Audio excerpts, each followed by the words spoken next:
Cambiamos de tema, estamos en comunicación con Javier Garrido, académico y consultor que encabeza equipos de investigación en Europa y Estados Unidos sobre estrategia, que está aquí en nuestra ciudad y lo convocamos para dialogar respecto con él. Javier, ¿cómo estás? Buen día, gracias por atender a Nacional e Informa. Hola, buenos días. El gusto es mío y muchas gracias por atenderme, Javier y Nicolás. Por favor, el gusto es nuestro. Bueno, te molestamos en un momento por demás particular, porque el mundo, ayer lo dialogábamos con otros colegas, hay una configuración completamente distinta a lo que era 10 años atrás. Correcto. En 10 años es una década, es muy poco tiempo en términos históricos, mínimo te diría, pero han pasado muchas cosas.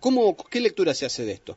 Bueno, la lectura es que estamos viviendo en condiciones de escenarios muy cambiantes y con altas tasas de incertidumbre, probablemente porque estamos en un proceso de ajuste, donde tanto los países como los bloques económicos y las propias empresas y personas estamos observando en esa realidad que es móvil y estamos tratando de ir con un paso por delante y un paso firme atrás para ir comprendiendo cómo se mueven estas arenas movedizas de los escenarios de, por una parte, economías que están bien consolidadas y por otra parte, economías que están sufriendo los procesos de globalización. Y en ese aspecto, ¿cuál es el rol del bloque sudamericano? ¿Cómo nos afecta a nosotros que somos agentes mínimos en comparación a este grande juego? ¿Cómo podemos planificar? ¿Cómo nos puede afectar esta situación? Yo tengo la impresión, en verdad, que nosotros en América Latina vivimos en una posición bastante privilegiada, en el sentido de que estamos a medio camino entre dos grandes bloques que tienen enfrentamientos, digamos que económicos, políticos, sociales, tecnológicos, de bastante mayor, digamos, impacto, ¿no?, a nivel global, y podemos sacar ventaja de estar a medio camino por un lado y observar un poco desde la tribuna lo que está ocurriendo, también para aventajar en que nuestro tamaño relativo es más pequeño. También tenemos entonces posibilidad de adaptarnos más fácil. Algunos de nuestros países en América Latina, Argentina no escapa a eso, que vive con una cierta dosis de incertidumbre continua, por tanto hay más resiliencia, ¿no? Hay más resiliencia y capacidad de adaptación.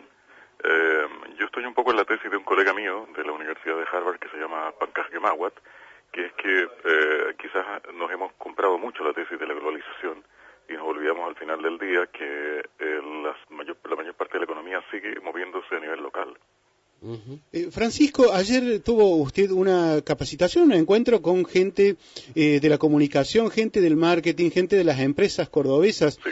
Y en este encuentro se habló sobre cómo moldear el futuro, cómo tener un pensamiento estratégico. ¿Es posible tener un pensamiento estratégico? ¿Es posible planificar el futuro en un país como la Argentina cuando estamos viendo todo tan móvil? Estamos viendo, es un país que este año, al comienzo de año, teníamos previsto una inflación, un crecimiento de la economía, un comportamiento del dólar o de las principales variables económicas, y hoy tenemos otro completamente diferente y solo pasaron 9 meses. Sí, en efecto parece difícil, ¿no? Pero no es imposible, porque la estrategia por definición es algo móvil, es adaptable, ¿no? Y cuando cambian los objetivos lo que uno tiene que hacer es un cambio de diseño estratégico. También comentamos ayer que la gente confunde la planificación con la estrategia. Eso es igual a confundir la partitura con la música. Son cosas distintas, son complementarias pero son distintas. Y en un país como Argentina, que es un país rico, grande, creciente, en verdad lo que uno siente que de pronto es que hace falta una especie de acuerdo social que algunos países han hecho en términos económicos, por ejemplo, y generar una especie de disciplina social en que haya un cierto acuerdo mínimo en cómo se va a hacer el diseño del futuro y reconstruir, y rediseñar y reformular la estrategia de desarrollo del país. Con esto quiero decir que si la mayoría de los argentinos, por ejemplo, no apuestan contra su economía y cada vez que hay alguna corrida o hay algún problema o hay algún conato de dificultad, más bien apuestan por el dólar que por el peso, lo que nos están diciendo, tanto grandes empresas como personas de economía menores, es que no le creen a su propia economía y a su propio país. Está claro. Ahora, ¿cómo incorporar esto, cómo llevar esto a la propia familia, al propio comportamiento individual? ¿Cómo tenemos que incorporar una mirada larga, una mirada estratégica sobre nuestra economía familiar, sobre nuestro futuro? Sí, claro. Lo primero es hacer de uno un concepto mínimo que se llama disciplina, ¿vale? Para hacer un diseño y un proyecto de futuro, lo primero es disciplinarse, entender que hay ciertas cosas que tengo que dejar de hacer hoy día y otras cosas que tengo que incorporar para que ese futuro, que aún no llega, puede llegar a ser. Y por tanto la disciplina, por un lado, es mínimo, y enseguida el diseño de un plan con acciones concretas, con ciertos objetivos y metas que vamos a ir logrando, que requieren un sentido de urgencia, hacer cosas hoy para que ese futuro llegue. ¿Esta disciplina es individual, es familiar, viene impuesta de afuera o tiene que nacer de adentro? Esa es muy buena pregunta, porque en general en Occidente siempre nos equivocamos enseñando que la estrategia era algo que tenía que ver con la industria, con algo externo, digamos, a la persona y a la organización. Y en el Oriente lo primero que enseñan hace 2500 años es que la estrategia primero trata de algo interno. Es decir, si usted quiere hacer buenas estrategias, primero tiene que ser un buen estratega, es decir, perfeccionarse a sí mismo. Y enseguida, si lo llevamos al mundo de la empresa o a la familia, que es un tipo de organización social, lo que más importa es el núcleo, lo que tenemos nosotros dentro de la familia y lo que tenemos en la organización. Primero perfeccionar eso para después competir. Usted mencionó Oriente, hemos tenido un encuentro con los especialistas japoneses que plantean este modelo de Kaizen, Sí. que habla de mejora continua, Sí. y esa mejora continua incluye esto que se llama, ellos le llaman autodisciplina, ¿no? Claro, exacto, eso.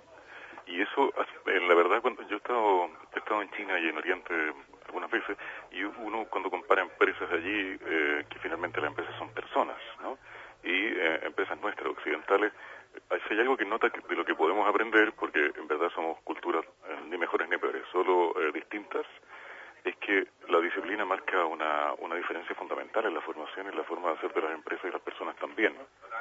Y entonces, primero el perfeccionamiento, como le comentaba, es básico en Oriente para luego competir, porque en Estados Unidos, por ejemplo, la escuela de negocio de Harvard, donde yo me informé, tenía la visión de que la estrategia era primero acerca de competir, que la estrategia era competitiva, y lamentablemente buena parte de la gente, reflexionando un poco esto, lo fue haciendo muy suyo, y pensaba todo el mundo occidental, prácticamente las escuelas de negocio y las empresas, de que esto es acerca de competir. Pero en Oriente a usted le dicen, esto primero es acerca de perfeccionarse, porque si usted no se perfecciona, loco, ¿con qué va a ir a competir?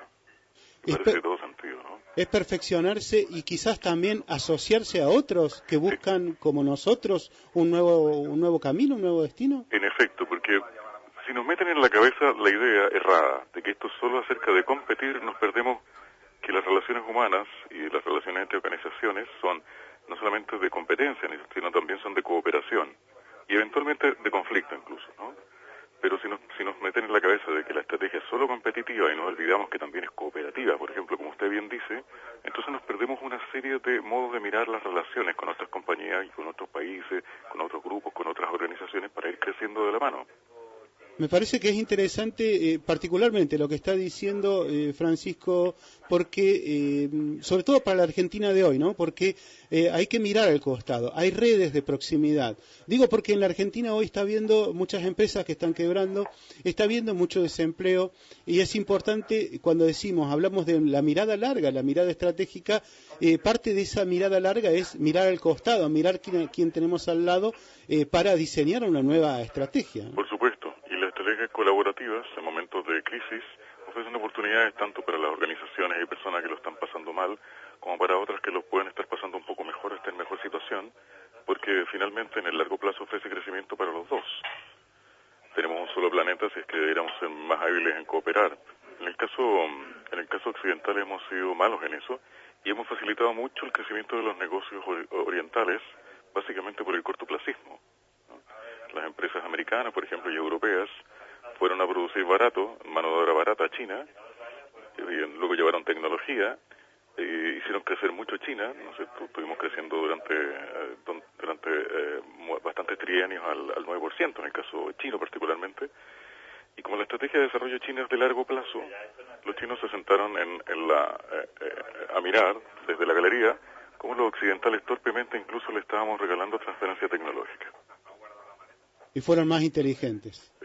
Bueno, yo diría que sí, porque básicamente una de las cuestiones del diseño estratégico es desgastar a tu oponente. Y cuando tu oponente viene y te regala su propio armamento para que tú produzcas barato, pensando solamente de manera cortoplacista, Claro. Hasta cierto punto los chinos salieron de su lugar de comodidad, salieron de su lugar de confort y se reinventaron. Quiero, antes de terminar la entrevista, quiero preguntarle sobre eso. ¿Es posible reinventarse? Aludiendo a esto, ¿no? A esto que estamos viendo hoy en la Argentina.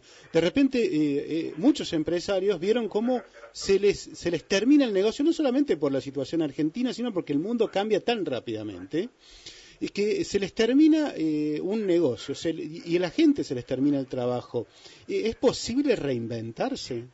Claro que es posible reinventarse. Yo lo primero que sugeriría sería no caer en la ansiedad de la sensación de que todo corre tan rápido que no tenemos tiempo de pensar, porque de pronto puede ser que nos estén de alguna manera vendiendo esa idea y nos estemos quedando con la sensación de que no tenemos tiempo para ni pensar ni reinventarnos, ¿vale?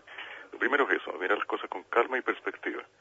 Y en segundo lugar, claro que es posible reinventarse, pero requiere no solamente la idea, sino que acciones muy concretas. Los países se pueden reinventar, pueden hacer diseños estratégicos de largo plazo, pero tienen que tener acuerdos nacionales para eso. Yo nací en un país que se llama Chile, como usted lo mencionó, y en Chile se hizo un acuerdo de tipo económico, incluso en el gobierno del presidente Pinochet, que era un presidente dictatorial, pero ese modelo económico tuvo un acuerdo social completo y transversal, y el modelo económico diseñado por el gobierno de la época de Pinochet se mantiene hasta hoy en día en Chile en democracia. Porque distintos países, distintos polos económicos, distintos gobernantes llegaron al acuerdo de que ese era el modelo económico que hacía crecer a un país con solo 18 millones de habitantes, cuyo único mérito es ser ordenado. Eso también se puede lograr en materia de relaciones internacionales y en otras cosas que van dando una mirada a largo plazo, mientras los gobiernos van cambiando cada 4 años. Tomo nota entonces como consejo para la gente, ¿no? Hacerse el tiempo, no pensar que no hay tiempo. Exacto. Hacerse el tiempo, incorporar, en primer lugar, pensar, incorporar que el tiempo es relativo, no es absoluto. Exacto. Y que mirar al costado, mirar al otro y pensarse a sí mismo también, ¿no? Pensar cómo estamos pensando, cómo nos pensamos nosotros mismos y pensar que nos tenemos que adaptar a una nueva circunstancia. Eso que usted ha dicho es totalmente cierto y lo ha dicho mucho mejor que yo. Javier, bueno, muchas gracias. Ha sido usted muy, muy gentil. Muchísimas gracias por el contacto. Al contrario, muchas gracias a ustedes y quedo a su disposición.